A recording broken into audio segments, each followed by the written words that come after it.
제가 가지고 있는 성경은 1046면입니다.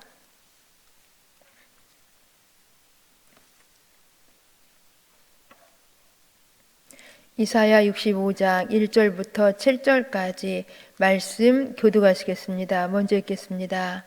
나는 나를 구하지 아니하던 자에게 물음을 받았으며 나를 찾지 아니하던 자에게 찾아냄이 되었으며 내 이름을 부르지 아니하던 나라에 내가 여기 있노라 내가 여기 있노라 하였노라.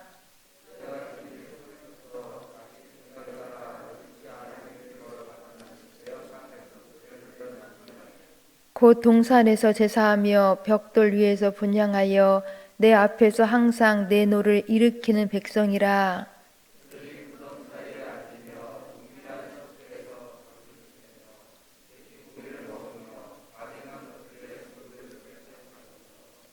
사람에게 이르기를 너는 내 자리에 서 있고 내게 가까이 하지 말라 나는 너보다 거룩함이라 하나니 이런 자들은 내 코의 연기요 종일 타는 불이로다.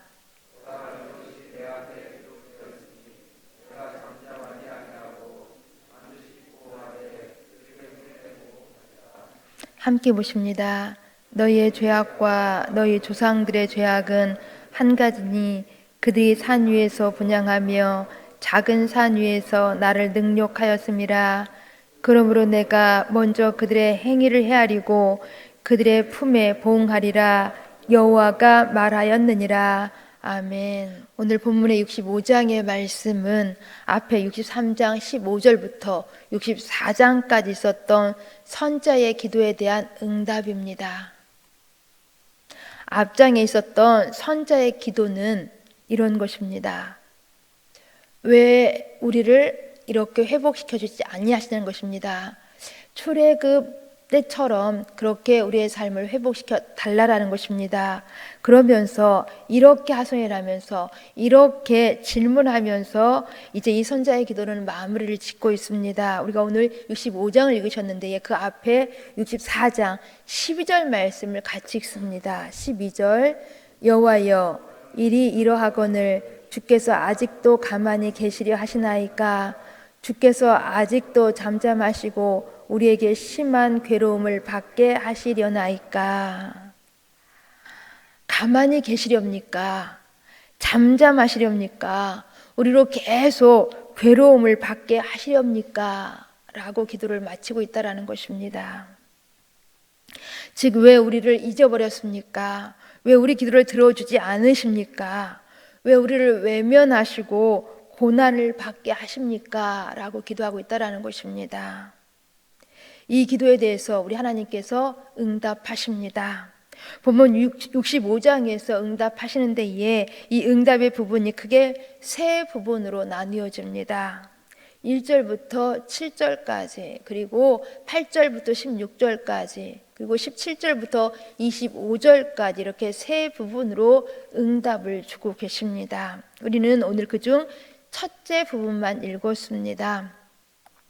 하나님께서는 왜 우리의 기도에 잠잠하십니까? 라는 이 질문에 대해서 우리 하나님은 정확하게 말씀해 주십니다. 1절, 2절 말씀을 같이 읽습니다. 1절, 2절 나는 나를 구하지 아니하던 자에게 물음을 받았으며 나를 찾지 아니하던 자에게 찾아냄이 되었으며 내 이름을 부르지 아니하던 나라에 내가 여기 있노라 내가 여기 있노라 하였노라. 내가 종일 손을 펴서 자기 생각을 따라 옳지 않은 길을 걸어가는 패역한 백성들을 불렀나니. 아멘. 여기 보시면 하나님께서는 결코 지금까지 잠잠하지 않았고 또 앞으로도 잠잠하지 않을 것을 말씀하고 있습니다. 즉 백성들은 구하지 않고 찾지 않고 부르지도 않았지만 오히려 우리 하나님께서 발견되고 백성들에게 다가가셨음을 말씀하고 있습니다. 또한 내가 여기 있노라 내가 여기 있노라 말씀하셨다라는 것입니다. 더 나아가서 심지어는 종일 손을 펴서 백성들을 불렀다라는 것입니다. 이처럼 결국 우리 하나님께서는 잠잠하지 않으시고 끊임없이 백성들을 부르셨다라는 것입니다. 그렇다면 문제가 무엇입니까? 이스라엘 백성들, 자기들은 하나님께 나와서 기도하고 제사하고 심지어 11조까지 헌금까지 드렸다고 하는데 하나님께서는 이스라엘 백성들이 구하지도 찾지도 부르지도 아니했다고 말씀하고 계십니다. 도대체 무엇이 문제인 것입니까? 하나님과 백성들 사이에 소통이 안 되었다라는 것입니다. 바로 이 이스라엘 백성들이 문제였다라는 것입니다. 백성들의 잘못된 신앙 생활이 하나님과 소통하지 못하게 만들었다라는 것입니다. 이러한 백성들의 잘못된 신앙 생활이 하나님의 응답을 차단했다라는 것입니다. 이러한 백성들의 잘못된 신앙의 모습이 무엇인지, 이 백성들의 잘못된 신앙의 모습을 한마디로 2절에서 이렇게 평가해 주고 계십니다. 자기 생각을 따라 옳지 않은 길을 걸어가는 패역한 백성들이다. 자기 생각을 따라 옳지 않은 길을 걸어가는 패역한 백성들임을 말씀하고 있습니다. 도대체 이 백성들이 어떻게 자기 생각대로 옳지 않은 길을 걸어갔기에 하나님께서는 이렇게 평가하시는 것인지, 이들의 잘못된 신앙생활의 모습은 도대체 어떤 것인지 우리는 자세히 살펴보면서 우리들의 모습도 함께 점검해 보았으면 좋겠습니다. 3절 말씀도 같이 읽습니다. 본문 3절, 곧 동산에서 제사하며 벽돌 위에서 분향하여 내 앞에서 항상 내 노를 일으키는 백성이라. 아멘. 여기 장소를 자기 마음대로 정해서 예배했음을 말씀하고 있습니다. 동산에서 제사하며 벽돌 위에서 분향했다라는 것입니다. 여기 동산에서 제사하며 벽돌 위에서 분향했다라는 것은 하나님의 율법에, 하나님의 말씀에 나와 있지 않은 장소입니다. 그러기 이것은 이방 종교의 제사 방식을 따랐음을 보여주고 있는 것입니다. 하나님의 방법이 아닌 자기들이 편리한 대로, 자기들이 이방 종교에서 보아왔던 대로 우상 숭배 방식을 따라서 하나님께 제사했다라는 것입니다. 하나님의 말씀을 듣고 그 말씀대로, 그 말씀 배운 대로 따라 했었는데 그렇게 순종했어야 하는 건데 자기들이 본대로, 자기들이 편리한 대로, 자기 방식대로 그렇게 하나님 앞에 불순종하며 제사했다라는 것입니다. 이뿐만이 아닙니다. 4절 말씀을 보시면 더욱 충격적인 말씀이 나오고 있습니다. 우리 4절 말씀도 함께 읽습니다. 그들이 무덤 사이에 앉으며 은밀한 처소에서 밤을 지내며 돼지 고기를 먹으며 가증한 것들의 국을 그릇에 담으면서, 여기 보시면 그들이 무덤 사이에 앉으며 은밀한 처소에서 밤을 지냈다고 말씀해 주고 있습니다. 여기 무덤 사이에서 밤을 지냈다라는 것은 이방 종교에서 행하는 죽은 자들과 접촉하려 했다라는 것을 말씀하고 있습니다. 이것은 결코 하나님께서 금하신 것이었습니다. 레위기 19장 31절 말씀을 읽어드립니다. 너희는 신접한 자와 박수를 믿지 말며 그들을 추종하여 스스로 더럽히지 말라고 말씀하고 있습니다. 또한 신명기 18장 11절 말씀에도 보시면 이러한 신접한 자들을 용납하지 말 것을 말씀하고 있습니다. 결코 죽은 자들과 접촉하려는 것은 결코 거짓된 것으로 하나님께서 원하시는 방식이 아니라는 것입니다. 하나님께서 결코 용납하지 않으시겠다라는 것입니다. 더 나아가서 이들은 돼지고기를 먹었다고 말씀하고 있습니다. 여기 돼지고기는 부정한 동물로 하나님께서 율법에 먹을 수 없는 동물로 규정해 주셨습니다. 또한 그들을 보시면 이들은 가증언까지도 먹었다고 말씀해 주고 있습니다. 구별해서 결코 먹지 말아야 할 것까지도 이들은 먹었다라는 것입니다. 곧 이 백성들은 하나님께서 구별하신 것을 지키지 않았다라는 것입니다. 하나님의 거룩을 지키지 않았다라는 것입니다. 그러면서도 5절 말씀을 보시면 나는 너보다 거룩하다라고 말하고 있습니다. 그 세상에 대해서는 구별되려고 거룩하라고 하지 않았으면서도 불구하고 공동체 안에서만큼은 차별되기를 원했다라는 것입니다. 이것은 공동체 안에 하나됨을 저해하였고 분열을 조장했던 그러한 모습인 것입니다. 이러한 행위에 대해서 우리 하나님께서는 5절 말씀을 보시면 이런 자들은 내 코에 연기요 종일 타는 불이로다 라고 말씀하고 있습니다. 여기 히브리어로 화가 끝까지 났다라는 표현이 바로 여기 코에 불났다라는 표현인 것입니다. 그러니 그만큼 이들의 행위가 하나님의 분노를 크게 일으켰다라는 것입니다. 그러게 우리 하나님께서는 이렇게 행하는 이들을 향하여서 어떻게 하시겠다고 하시는 것인지 6절 7절 말씀을 제가 읽어드립니다. 6절 7절 보라 이것이 내 앞에 기록되었으니 내가 잠잠하지 아니하고 반드시 보응하되 그들의 품에 보응하리라. 너희의 죄악과 너희 조상들의 죄악은 한 가지니 그들이 산 위에서 분향하며 작은 산 위에서 나를 능욕하였음이라. 그러므로 내가 먼저 그들의 행위를 헤아리고 그들의 품에 보응하리라. 여호와가 말하였느니라. 아멘. 보응하시겠다라는 것입니다.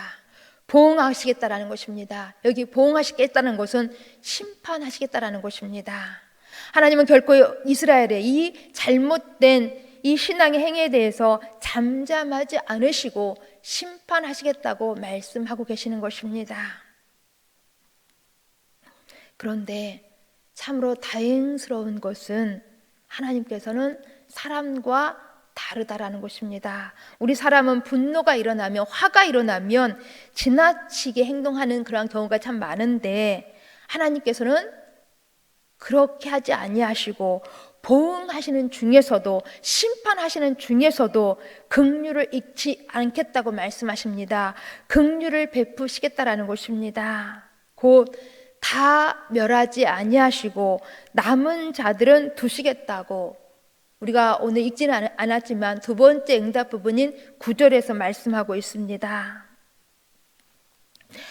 그리고 이 남은 자들을 구체적으로 어떻게 하시겠다고 하시는 것인지 8절부터 16절까지 길게 두 번째 응답 부분에서 말씀해 주고 있습니다. 즉 남은 자들인 하나님의 종들과 자기 생각대로 잘못 살아가는 이 패역한 백성들 이 사이를 구별시키시겠다라는 것입니다. 어떻게 구별시키시겠다고 하시는 것인지 13절 14절 말씀을 또한 함께 읽습니다. 13절 14절 이러므로 주 여호와께서 이와 같이 말씀하시니라.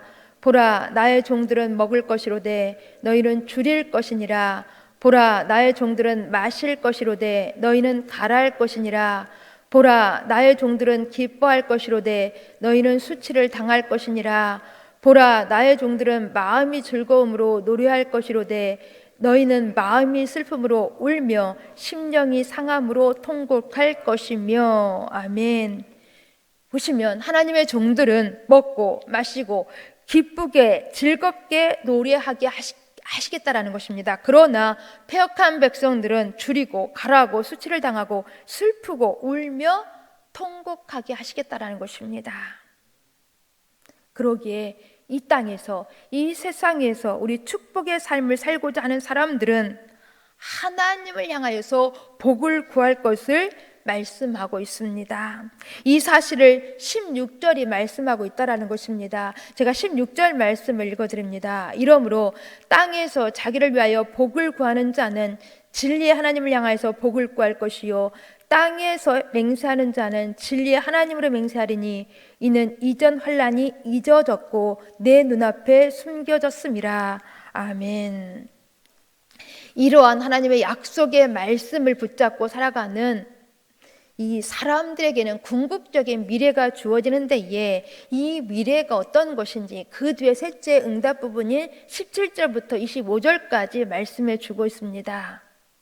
여기 17절부터 25절까지 말씀을 보시면 우리 요한계시록 22장에서 보는 것 같은 그 새하늘과 새 땅에 대한 말씀들이 나오고 있습니다. 곧 완전하게 새로운 새하늘과 새 땅이 도래하게 된다라는 것입니다. 이 새하늘과 새 땅에서의 이 삶이 얼마나 놀라운 것인지 더 이 17절부터 25절까지 자세하게 소개해 주고 있습니다. 그중 이 18절부터 19절, 20절까지 말씀을 보시면 이 새하늘과 새 땅의 특징이 나오고 있는데에 그 특징이 이것입니다. 슬픔이 없고 기쁨과 행복으로만 충만할 것임을 말씀하고 있습니다. 곧 완전한 평화, 완전한 샬롬이 누려지게 된다라는 것입니다. 그러게 우리는 이 사실을 굳건하게 믿으면서 어렵고 힘든 참 답답한 삭막한 이 세상이라 할지라도 우리는 하나님을 향하여서 하나님께 늘 복을 구하면서 말씀 안에서 살아가야 하는 것입니다. 그러할 때에 반드시 하나님의 축복이 임하게 되는 것입니다. 이러한 축복을 늘 누리실 수 있기를 간절히 소망합니다. 기도하십니다. 참 좋으신 아버지 하나님, 감사함을 드립니다. 하나님께서는 언제나 하나님의 뜻대로 예배하며 하나님 말씀대로 살아가는 하나님의 사람들을 향하여서 응답하시면서 복을 주시며 완전한 미래를 주실 것을 약속하고 계십니다. 하나님, 저희들 늘 이 하나님의 약속을 따라서, 늘 하나님의 이 약속의 말씀을 따라서 살아갈 수 있도록 도와주시옵소서. 그리하여서 하나님의 응답을 늘 체험하며 살아갈 수 있도록 도와주시옵소서. 하나님, 오늘을 저희들 내일 주일을 거룩하게 지키기 위하여서 잘 준비하는 날로 오늘 하나님 앞에 살아갈 수 있도록 도와주시옵소서. 그래서 내일 거룩한 주일이 하나님 앞에서 온전하게 잘 드려질 수 있도록 도와주시어서 우리 온 성도들 가운데 드려지는 하나님의 은혜와 축복이 넘쳐날 수 있도록 도와주시옵소서. 예수님 이름으로 기도합니다. 아멘.